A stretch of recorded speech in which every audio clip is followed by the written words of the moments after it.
Ce lundi 1er février, Lucy Lucas est au générique du téléfilm Le Petite Femelle sur France 2. L'actrice y incarne Pauline Dubuisson, une jeune femme accusée du meurtre de son amant.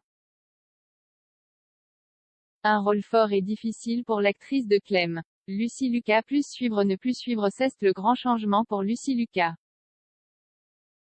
Exit Clem et les mésaventures de la jeune femme devenue mère à l'adolescence, la comédienne de 34 ans s'est lancée un nouveau défi en jouant dans La Petite Femelle.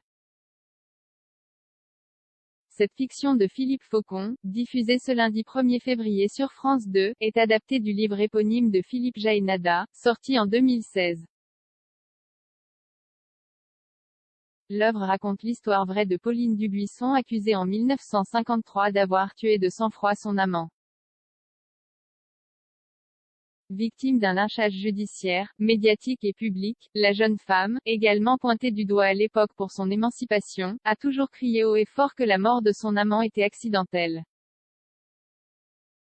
J'ai donc pris le temps de réfléchir. Ce rôle n'a pas été facile à interpréter pour l'actrice qui s'est dépassée pour incarner cette féministe. Je n'étais jamais allée aussi loin, a-t-elle confié à Télé 7 jours. Je me suis transformée. Sur le tournage, je ne dormais que 4 heures par nuit et je prenais des douches glaciales.